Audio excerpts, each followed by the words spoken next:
Hi, welcome to Barb's Kitchen Center. My name's Celeste, this is my test kitchen, and today we're going to make a Christmas standard sugar cookies. A sugar cookie is the basic cookie you would make if you want to ice it, if you want to cut it into shapes, or anything like that. It's very similar to a shortbread cookie, except a shortbread cookie uses icing sugar and doesn't have vanilla in it. I personally prefer the sugar cookie because it's so much more versatile. For this recipe, you're going to need 1.5 cups of softened butter, 2 cups of white sugar, 4 eggs, 1 teaspoon of vanilla extract, 5 cups of all-purpose flour, 2 teaspoons of baking powder, and a teaspoon of salt. So let's get started. You're going to need your mixer, of course, too. I've cut my butter into small pieces because when you want to cream your butter and you don't want to abuse your whips. So if you cut it into small pieces, even if it's soft, your whips won't tend to bend or warp.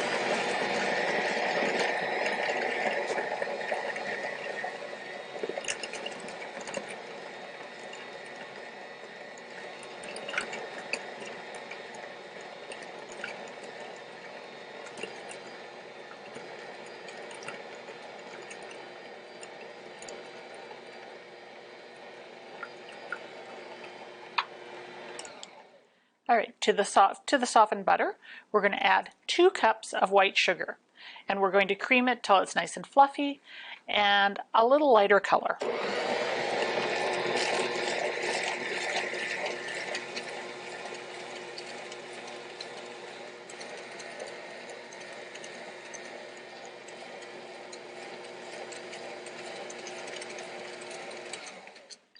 All right, I'm just going to put on my guard so it doesn't keep shooting butter at me. And I'm not sure where that is. Aha! Somebody was good enough to wash it for me. So there we go. Okay, now that the butter is creamed, it should, there you go, be all consolidated and nice, a little lighter yellow color and nice and creamy. You're going to want to add your 4 eggs, and I'll add them while the mixer is on. Okay. And I'll add them one at a time until they're fully incorporated.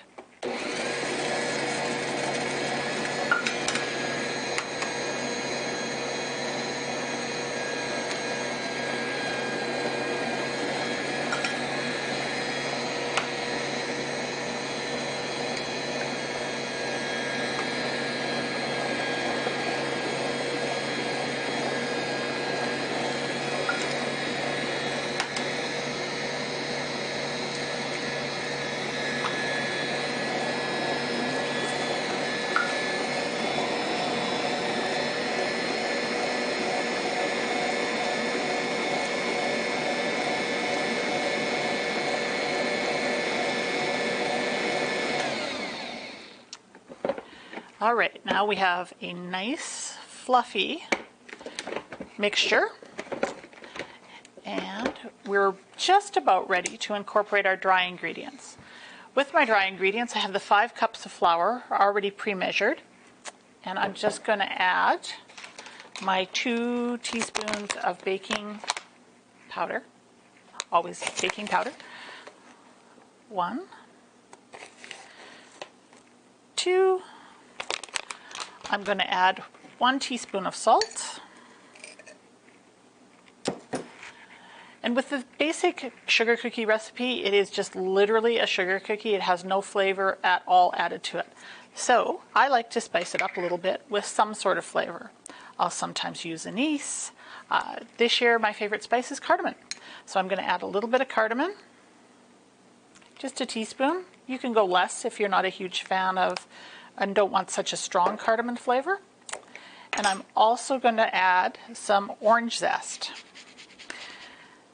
because to me there's nothing that goes better together than orange and cardamom.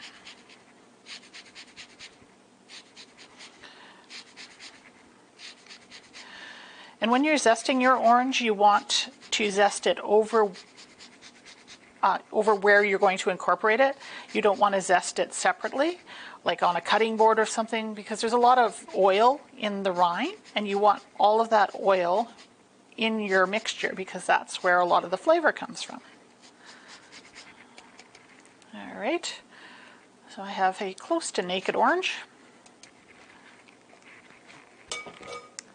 And I'll just give this a little mix so that it all sort of incorporates together. I will add my shot of vanilla to my mixture here. I will also add just an extra bit of orange flavor in the form of an orange extract. And it'll just be about a half a teaspoon. But I like to make sure that you can taste the orange. All right, I'll do that. Now, it helps if you have the whips right down. Give that a quick mix. And because this mixture is going to get hard, I'm going to take the wire whips off my Bosch and replace them with the cookie paddles. Because the whips are made of wire and they don't like a heavy batter, so it is good to change them out. You could cream your butter and sugar with the cookie paddles, but it tends to just beat it flat to the bowl, and you have to stop and get the butter off the sides of the bowl way more often, and it doesn't really do a super nice job of creaming. So I have my cookie paddles on now, and I will, 1 cup at a time, add the flour.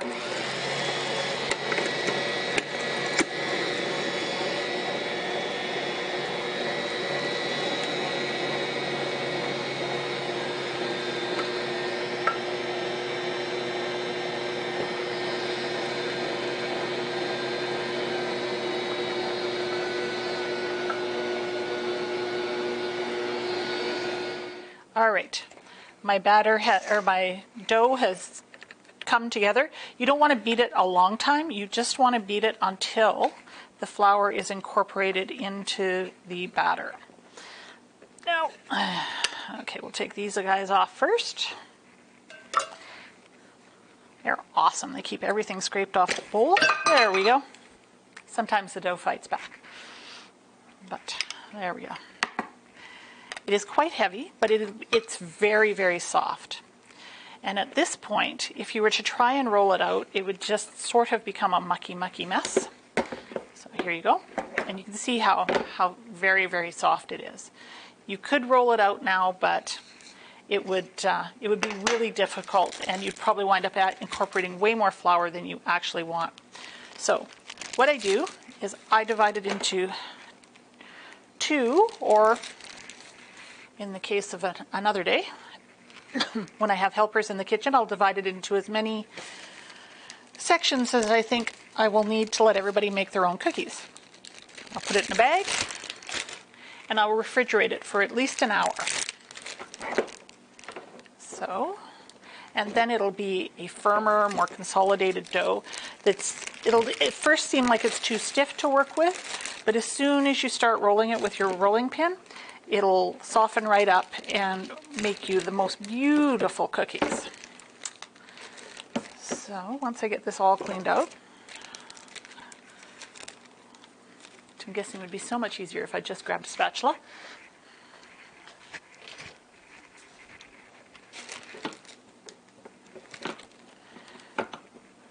Because you want to get all the cookie dough out. You don't want to leave any behind.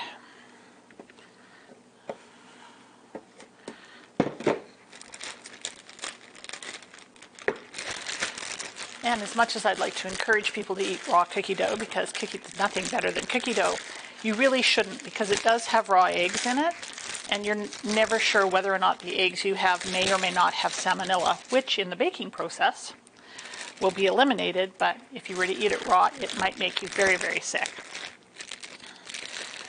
So I'll put this in the fridge, and in an hour or so, we'll make cookies. Today we're going to finish making our sugar cookies. So we will need our chilled dough out of the fridge, and a rolling pin of some shape, manner, or description. I have a marble rolling pin, but it can be any rolling pin, will work just fine. So because the dough is quite hard, it's going to take a few minutes to get it rolled out.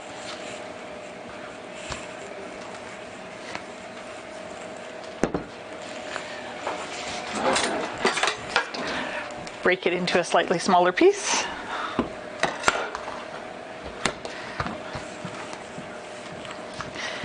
There we go. We're going to make the Christmas tree from the video. So I use a set of cutters that is 10 star cookie cutters. And I try to roll my dough out into about a 1/4 inch in thickness. And like we had discussed, you can use even bands on your rolling pin, or there are guides that you can lay down beside your dough. And when your rolling pin starts rolling over the guide, you know you've achieved that thickness. If your husband happens to be a woodworker, he might have that in his chest of tools that would work for you. So I've turned the oven to 350 degrees. I have my sheet pans ready, and in order to make the tree, you're going to have to use 2 of every cutter.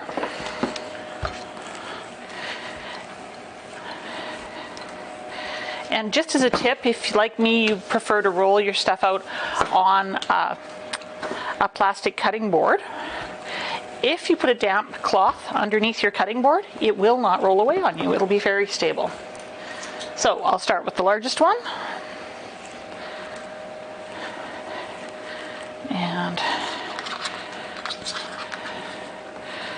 And you want to cook the cookies together in sizes that are approximately the same, because if you don't, you'll wind up with uneven cooking, and you'll have some cookies that are quite light and some that are quite dark, and you want the tree to look fairly consistent. I'm just looking for my steel spatula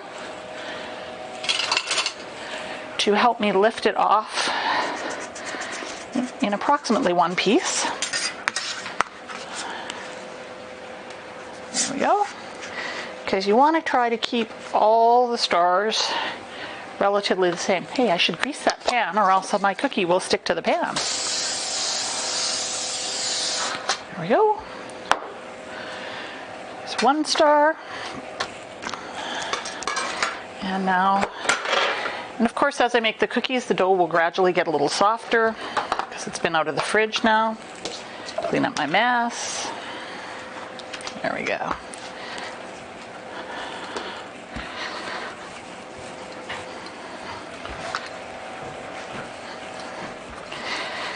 And at first it'll seem like you're not going to have enough dough because your cookies are so big. But as you get down to the smaller cookies, you'll find that you can roll out a lot more, a lot faster, with a lot less dough.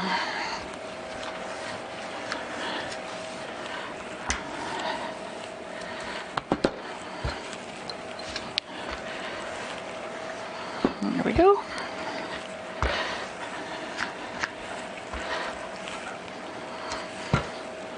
And don't worry if your dough tears while you're rolling it. It's easy to fix. It's not a disaster. It's not the end of the world. Okay, when I make the tree, I usually make one star plain and then ice it, and then I'll use a patterned rolling pin for the other one. So once I have it rolled out to the depth I want, I just roll over it with a patterned rolling pin, and not a ton of pressure, but enough to leave an imprint. And then with my cutter, I cut it all out. The first few times I did this, I would use the big star and then cut the little ones. And I found I would often get confused by which cutters I had used and which cutters I didn't, and how many of that size. So now I just start from the biggest one and work my way down.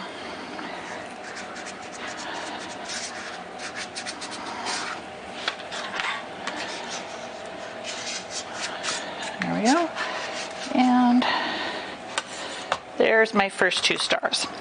I'll put them in the oven, and by the time I get my other ones rolled out, these ones should be close. All right, it took about 30 minutes to cut our cookies and another extra 10 or 15 minutes to get them all baked. I've got them all out of the oven. I've got them in sort of order because some of the sizes are really close together, so it's often hard to tell which size is which. You can tell I've made this tree many times and I've made many mistakes many times. So we're going to make buttercream icing. You could use royal icing. You could dip them all in chocolate if you want. I've done all of those things. I personally like buttercream because it gives it texture. So in order to make sure I have enough buttercream, I'm going to use a cup of butter. If you want your icing to stay truly white so that it takes on exactly the color of the food coloring you're going to be using, you can use lard or a non-vegetable shortening. I personally prefer butter because it's butter and not, I suppose it's a fat of its own, but you know. Anyhow, I'm going to put it in, 1 cup of butter in to my mixer. I'm going to turn on my mixer. I'm putting it into small chunks because I don't want to bend the wire whips. And as the butter whips up, I'll start adding icing sugar. I guess it helps if I plug in my mixer. I was oh so prepared. There we go.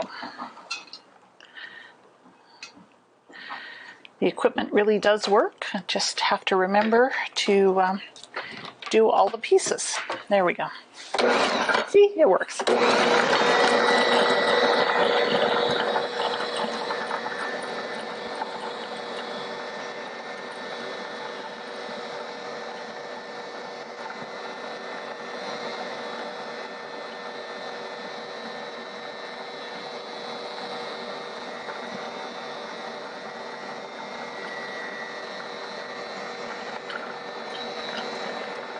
You want to whip up your butter until it is nice and fluffy. I'm just going to, I didn't add my bowl scraper attachment today, so I'm just going to wipe it off the places it's sticking.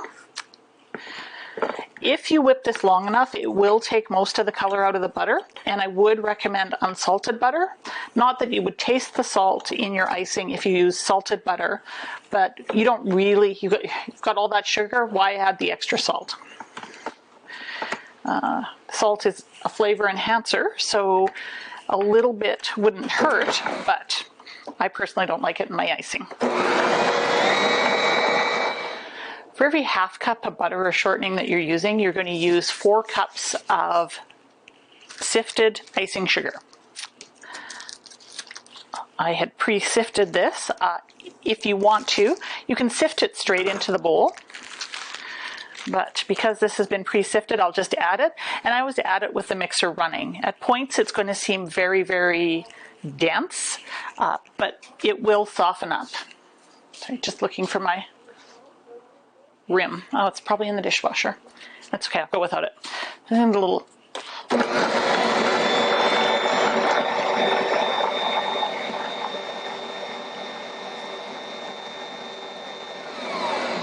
Okay. Make sure that all of the butter is incorporated into the icing sugar and not just sticking to the bottom of the mixing bowl.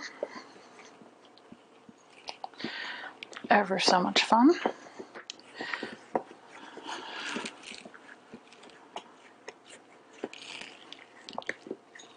There we go. Come on, go down, there we go.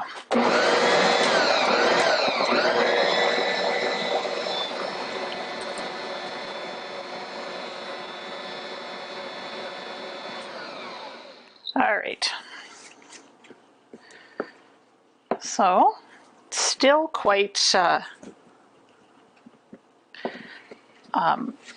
there's more icing sugar than butter in here, which is really quite surprising. Usually it mixes down fairly well. So I will add my vanilla. At this point you could add any other flavoring you wanted as well, but for this I just used vanilla. Usually if I'm making a white icing or a light colored icing, I'll use a clear vanilla. If I'm making a darker colored icing, I'll use plain old vanilla. If I'm making a fancy cake, I'll use vanilla bean paste so I get the seeds in it. I'm just going to add a couple of tablespoons of heavy cream. So depending on how your butter and icing sugar incorporate, you can add as much or as little cream as you wanted. If you don't have cream, 2% milk will do, or any milk will do. I've even used condensed milk because I always have a can of condensed milk in the fridge. Never know when you might want to make a tres leche cake. Okay, there we go.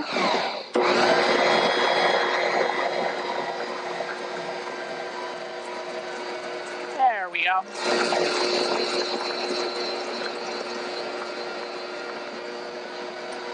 Looks like you could just use a wee bit more.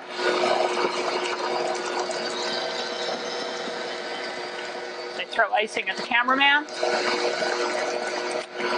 He could use a little sweetening up, so it's not a bad thing.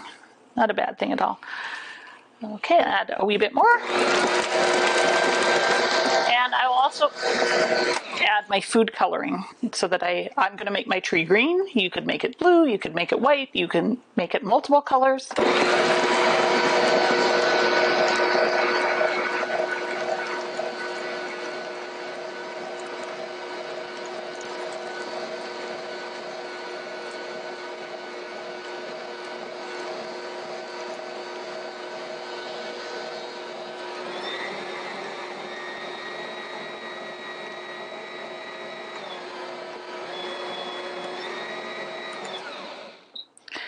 Okay, you do want to make all of the icing you're going to use on this all at one time, and better to have too much than too little, because if you wind up making it in 2 batches, you will have a really hard time matching the color. It's like matching dye lots in fabric. If you're a sewer, it's a hard thing to do because it's never quite the same twice.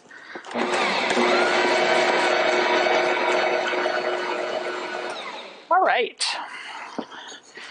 so your icing is going to be quite stiff, and that's okay, because that means it'll hold together and it won't move on you. And this is kind of Grinch green.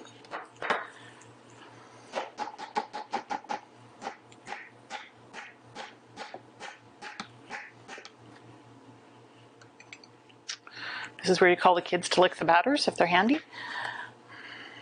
There we go.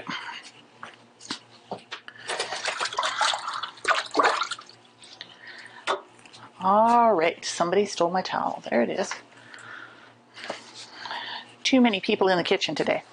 All right, so I will move this out of the way. And we can start assembling our tree. So I'm going to use a cake board, and I'm going to start with the largest cookies. Okay, before I start, I usually put a little bit of buttercream on whatever I am constructing the tree on, just so the bottom layer doesn't roll off. So the cookies are going to be quite soft. They should be totally cool. And you put the first one down. And so you can either ice it a lot, but make sure you get a little bit of icing in the middle. And then, especially the bottom cookies, they're quite large. And if you're eating the whole cookie, it can get really super sweet. So I really just ice the tips of it and a little bit in the center to hold the next branch. And again, because the buttercream gives texture, I don't worry about it being, perfectly iced and nice and level and all that, because if you have been in the bush, the trees are never quite perfect. And certainly every branch is unique. So there we go. You just want to make sure you get all the in-between places.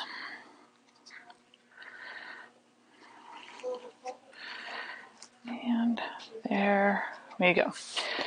So the next cookie is one that I did a pattern on. And you probably can't see it in the video because it's quite faint. So you can either use a luster dust, and it works best in a mister, and then it enhances the pattern so it becomes more visible. However, from experience, I can tell you by the time you get to the top of the tree, your hand is going to be very sore from that. Or you can use a pearl sheen spray that we have.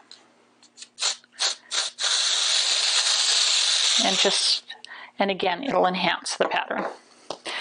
And this is just a cocoa butter spray, so it is completely edible, totally non-toxic.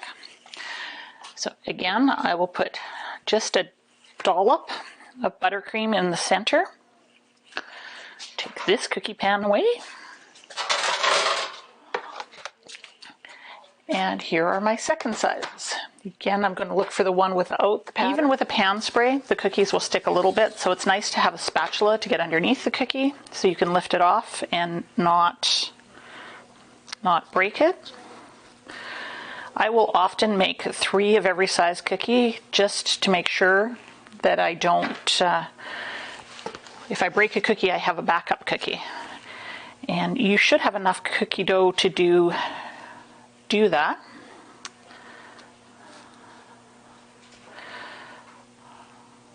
And nobody will complain about the extra cookies to eat, and then you can have your tree stay lovely and nice for a little while before people start stealing cookies off it.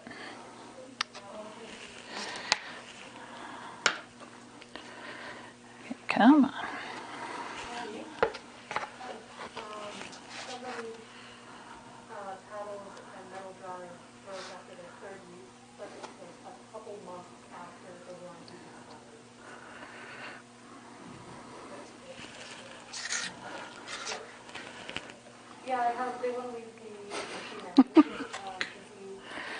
All right, we have sprayed and iced our way to nearly the top of the cake. We just got the last few cookies.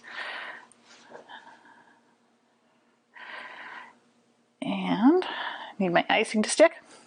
And you can tell when your cookies are different size that once I had the bigger ones on this tray cooked, the little ones were getting quite brown. But there we go. And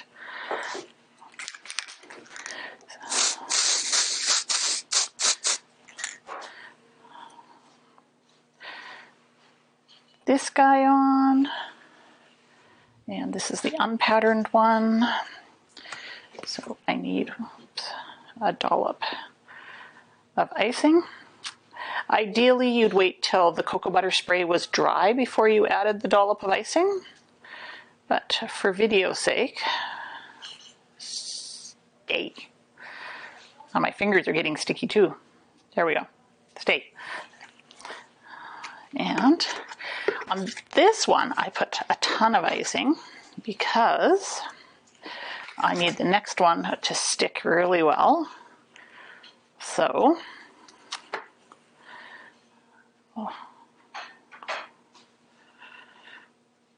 and he seems like he's significantly smaller than the other. So for this one, I have some gold spray, and I will spray this one gold.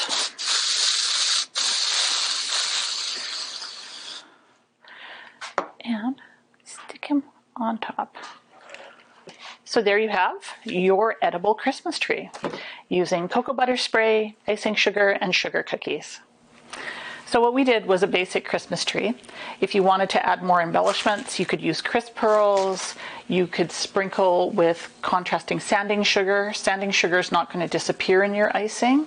So sanding sugar, donut sugar, pearl sugar would all stay. This is pearl sugar. It's kind of a dehydrated icing sugar. and it does not melt into icing, so it would stay as a contrast. This is a great project to do with little kids because they can help you ice it, although I will tell you from experience, you'll get about halfway up the tree and you'll discover you're missing pieces because little kids tend to get really tempted by the wonderful smell of sugar cookie. Or this is a great and easy project for your older kids to do by themselves and give as a gift.